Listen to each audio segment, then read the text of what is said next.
For as long as we can all remember, the bakkie segment has always been dominated by the big three: the legendary Hilux, the mighty Ford Ranger, and even the Isuzu.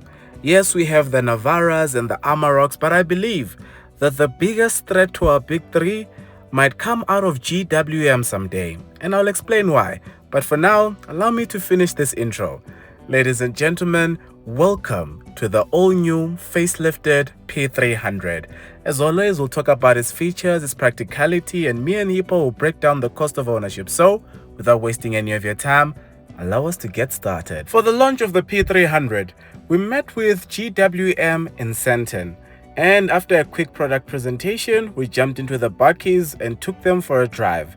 Now, for some clarity, the P300 is essentially a facelift of the P-Series. GWM is actually planning to run both models side by side, so if you're still interested in the entry-level versions of the P-Series, you'll still be able to buy them. But coming back to the P300, the biggest and most significant change it brings is most definitely the engine. The outgoing model came with a 2-liter turbo diesel engine producing 120 kilowatts, 400 newton meters of torque, but this new facelift has an all-new engine. It's a 2.4-liter turbo diesel engine producing 135 kilowatts and 480 newton meters of torque. One thing I respect about GWM is they are constantly improving. If you were to drive the old P-Series and drive this facelift, trust me, you'll feel the difference that this engine makes. Anyway, it is paired with a 9-speed automatic and it has a claimed fuel consumption of 7.4 liters to the 100. Yeah, which is very ambitious for a bakkie. With that said, during the time we drove it during this launch, we are averaging between 10 and 11 liters to the 100, which I won't complain about because I got similar consumption figures in the bakkies I mentioned in the intro. And speaking of the intro, you might have noticed a familiar face. Yes, I was driving with my brother, Muzi Sambo. Now, for those of you who don't know, for a lot of reasons, I am a big fan of Muzi, but for one major reason, he inspired me to finally start a YouTube channel. This is a video from 2022. I met him back when I had 6,000 subscribers, guys, back then. And we've been good friends ever since, but that's a story for another day. For now, let's get back to the P300. Starting with the back seats. Now you can tell Muzi is in the market for a bakkie. It's rare that you see someone come to a bakkie and start searching for secret storages, pulling the seats, folding them. But if you've been wondering if the P-Series can do it, your question is answered. As for the practicality, here it is. I officially hand this segment over to you, Mr. Sambo. Okay, what do you know about it? Want to know about this part? No, just leg room. Okay, leg room for a 1.7 meters tall adult like myself. Legroom is always fine with bakkies. The problem is always this thigh support, because your knees will always be in the air like that. That's my beef with bakkies. You'll be fine with the leg room. Your feet will fit there, but here. Yeah. What do we have there? 2 Evans and USB Type A's, 2 of them, and storage shanties here. I don't know what this thing for just gathering that. And then center armrest. Oh yes, center armrest with no cup holders. Questions now. Alright, cool. I think that's good. Now, after taking a look at the back seats, we moved the P300 around to position it nicely so I could show you the changes they've made to the interior. Now, if you've forgotten what the interior on the P-Series looked like before, here's a picture for you. This interior was already better than what you get in some of the other bakkies we have on the market, but an improvement is always welcome. While this is a facelift, it's completely redesigned. You have a new screen, Android Auto, Apple CarPlay. Your shortcut buttons for your air conditioning are here. You've got your vents. You've got a USB Type-C and a Type-A, but to connect to the car, you need the old school one. Wireless charging. You have this aviation style gear knob that they love. And then here, you can change between your different driving modes. Normal, sport, eco, and all that stuff. This is your center armrest. And then over here, we have this steering wheel. We're talking with Muzi just now that, hey, it needs a logo. Can call it the no-name steering wheel. But although this is the logo, but yeah, it looks like something. No, you're right, bruh. Something is missing. Sorry guys, Muzi was laughing. Yes, I was saying. Sorry about that. For some reason, Muzi started laughing. He stopped the video, but when he was done, I continued on with the recording. Let's do a cutscene. Okay, yeah, this is your steering wheel, guys. These are your buttons. You've got pedal shifts, and you also have a digital instrument display. Now, what I didn't mention is you get ambient lighting, and that your Apple CarPlay and Android Auto are both wireless. In addition to this, you also get a 360-degree view camera, which came in handy when we were reversing after me and Muzi got lost. As for your seats, they're electrically adjustable, they're both heated and ventilated, and all of that comes as standard. And yes, I'm looking at you, Audi Q8 with your optional extras. I'm looking at you. Right guys, welcome to the part of the bakkie that makes it a bakkie.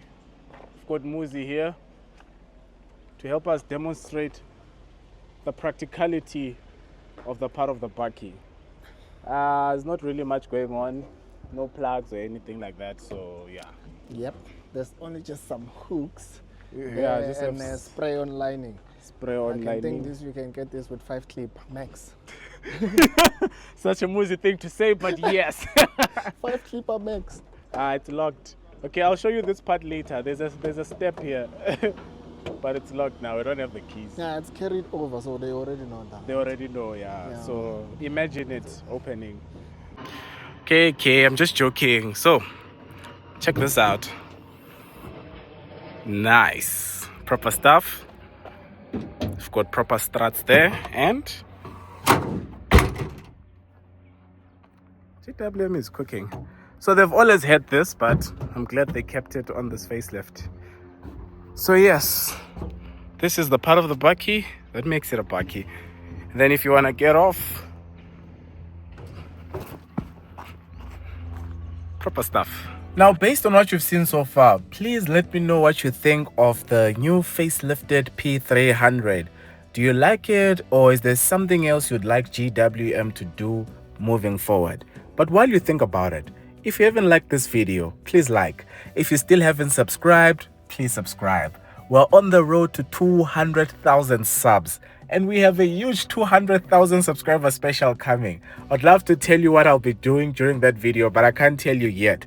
But what I can tell you is we're going to have a PS5 giveaway that will be going to a lucky subscriber, and some cash prizes as well. For the 100k special, Hippo gave away 12,000 Rand, so we'll see what we'll do for the 200,000 special.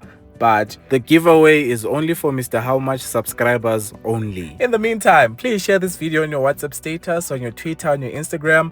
Let them know there's a Mr. How Much on YouTube.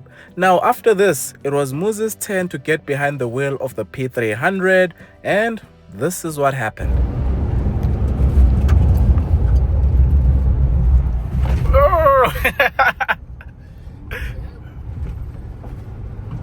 Nah, the suspension is good. Yeah, this is nice. Nah, this is nice. I was in a...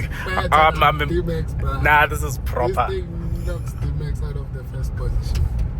For me. For me. Same here, bro. I like it. Plus, the interior is way nicer.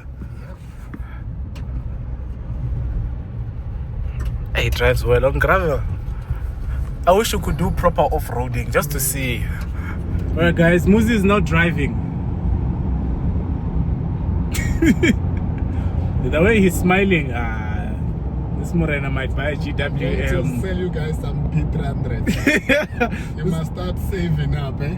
This guy might buy a GWM. You guys are going to buy it. Nah, but this thing is nice. I don't want to lie. This new engine is the one, bro. Like, nah. I am loving it. They are improving.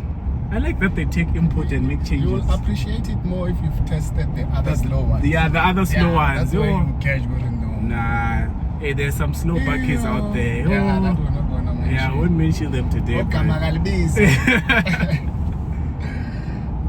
yeah, but this one is cool. Sunroof. I like it. Muzi says it eats into headroom. We'll check it a bit later. Yep. But Muzi is very tall, guys, so it's his fault. Now, before we get to our cost of ownership, there are a couple of things I didn't mention, and they all have to do with the intelligent safety systems that you get in the P300. Number one, you get adaptive cruise control, you get emergency lane keeping, you have automatic emergency braking, you have an adaptive high beam, and you have traffic sign recognition. And all of it is standard. Yes, I'm looking at you, Q8. I'm looking at you. With that said, let's get to our cost of ownership, which is powered by Hippo. The bakkie you've been looking at here today is available as either a 4x2 or a 4x4, and the prices of both are on your screen right now. If you're interested in the more off-road focused LTD, it will cost you the amount you're seeing on your screen. On it, they didn't change much in terms of the exterior, but they gave it a new engine and gave the interior an update as well. So for our cost of ownership, we're going to look at the 4x4 version of the LT, which you've been seeing throughout this video.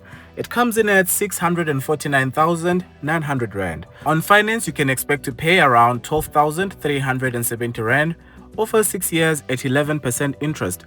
A full tank of diesel will cost you 1,816 Rand, and using Hippo, I was able to compare different codes, and the best one I got with the lowest access was around 2,500 Rand, which brings my total cost of ownership to 16,686 Rand. Now, whether you're driving a GWM or any other vehicle, you're going to need insurance. To get up to 12 different codes, be sure to check out Hippo. I'll leave a link in the description and pin a comment in the comments below. Now, for those of you with questions about reliability, GWM does not want you to worry because this P300 comes with a 7-year, 200,000 kilometer warranty and a very interesting service plan. It comes in at 7 years and 75,000 kilometers. Now, if you own a P-Series, please share your ownership experience in the comments below, just to help someone else who might be interested in buying into the brand. Now, coming back to what I said in the intro, the bakkie segment is tough, very tough. Buyers are very brand loyal, and I can't blame them. We just need GWM to do a proper off-roading campaign to show potential buyers just what these bakkies are capable of. Now, with that said, we now live in a time where people love Chinese cars. They do. Brands like GWM are popular. There's a new generation of buyers that isn't necessarily brand loyal anymore. They're simply after getting the most out of their money. When compared to more popular bakkies, the P300 in terms of price and features is honestly a bargain. But I'm not saying GWM is ready to dethrone the big three anytime soon. No, they still have a lot of convincing before that happens. But what I'm saying is, this is only a P-Series facelift, and the improvements they made to it have brought it much closer to the other mainstream bakkies. Just imagine how good the next generation of P300 will be if they keep improving at this rate. Honestly, if they can keep this up and avoid the temptation of increasing their prices too much when they become popular, these bakkies will be everywhere. I'm sure even engineers will start driving them to sites with their reflector jackets. It might take years, but it's definitely possible. With that said, I have one question for you. Given 650,000 Rand, are you taking a low-risk GWM P300, or would you rather buy a used bakkie from the big three? Let me know in the comments below. Now, if there's something I didn't mention during this launch, we didn't drive the car that much, so there might be some things I missed. These are just my first impressions. When I get the car on test, I'll try and go into more depth and show you things I might not have shown you in this video. And with that, we've come to the end of our video. So, from me to you, thank you so much for watching. Until the next one, take care.